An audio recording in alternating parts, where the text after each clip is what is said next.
lagi sekolah ya, lagi kuliah, waduh, oke. Nah, pasti ingetannya samar-samar. Kenapa? Karena udah lama banget Miss Mary, mana gue inget gitu katanya ya. Tapi hari itu saya ingat banget, walaupun hari itu sudah terjadi lebih dari 17 tahun yang lalu. Tapi hari itu adalah hari yang gak pernah saya lupakan. Saya ingat banget tanggal 28 Januari tahun 2007 itu jatuh di hari Minggu. Jadi tadi bilang ngapain lagi sekolah ya. Sekolah Minggu ya. Oke. Nah, dan saya ingat banget walaupun hari itu hari Minggu, tapi begitu bangun tidur, wah langsung semangat. Saya langsung loncat dari tempat tidur, langsung buru-buru beres-beres siap-siap, dan udah gak sabar pengen pergi ke suatu tempat di Singapura. Nah sekarang pertanyaannya, ngapain sih semangat itu dan mau buru-buru kemana? Nah lebih tepatnya hari itu saya udah gak sabar banget pengen pergi ke tempat orang jualan koran di Singapura. Kenapa? Karena hari itu adalah hari dimana untuk pertama kalinya saya bisa melihat dengan mata kepala saya sendiri koran besar di Singapura, judulnya The Sunday Times, itu meliput artikel tentang kisah hidup saya. Dan judulnya adalah sebagai berikut. She's made her first million at the age of 26.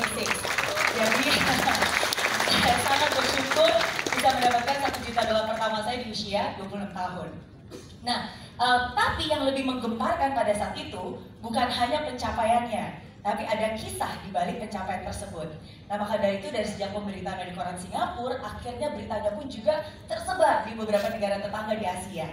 Jadi setelah koran di Singapura, ada juga dari berita harian di Malaysia, koran Mandarin Singapura, di Vietnam, termasuk juga di Indonesia.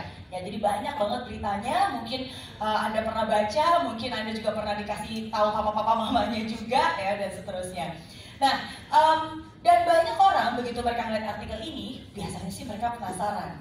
Kok bisa sukses di usia muda? Kok bisa sih dapat $1 juta di usia 20 tahun? Kok bisa sih? Nah, karena mereka penasaran dan mereka nggak punya kesempatan untuk bertemu langsung dengan saya, maka banyak sekali dari mereka mempunyai asumsi. Banyak dari mereka mempunyai apa? Asumsi. Dan asumsi terbanyak yang mereka punya adalah sebagai berikut. Karena mereka tahu saya orang Indonesia yang tinggal di Singapura. Ya, saya memang berdomisili di Singapura, saya lulus kuliah di sana, saya memulai bisnis saya di sana, dan bahkan kedua anak saya pun juga dua-duanya lahir di Singapura, dan saya sudah tinggal di Singapura 16 tahun lamanya.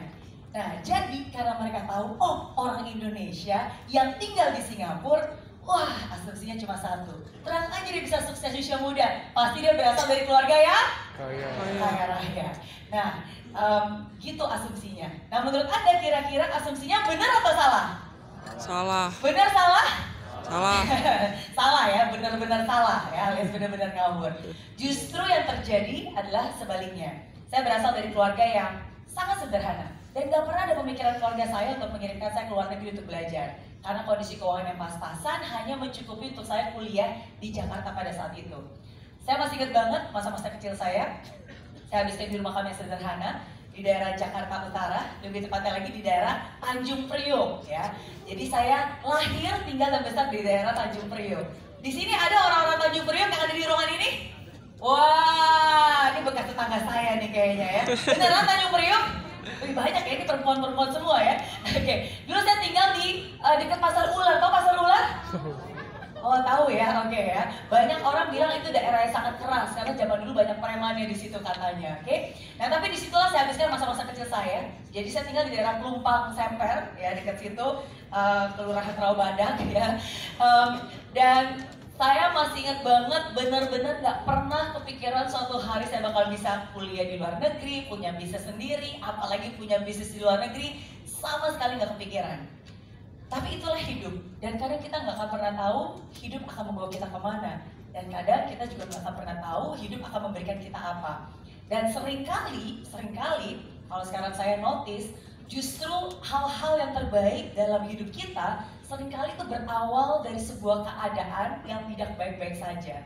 Sebuah keadaan yang di mata dunia itu terlihat seperti sebuah musibah. Tapi sesungguhnya kalau kita sungguh-sungguh jeli dan menelusuri kembali perjalanan hidup kita, seringkali sebuah anugerah yang luar biasa itu berawal dari sebuah musibah. Dan kisah $1 juta saya berawal 26 tahun yang lalu. Kalau Anda itu balik tahun ini tahun 2024, berarti 26 tahun yang lalu tahun 98. Udah pada lahir belum? Aku udah. Kira-kira ingat apa yang terjadi di Indonesia tahun 98? Ya, wow, banyak ya. Pertama ada namanya krisis moneter. Krismon gak cuma di Indonesia, tapi juga di beberapa negara tetangga di Asia.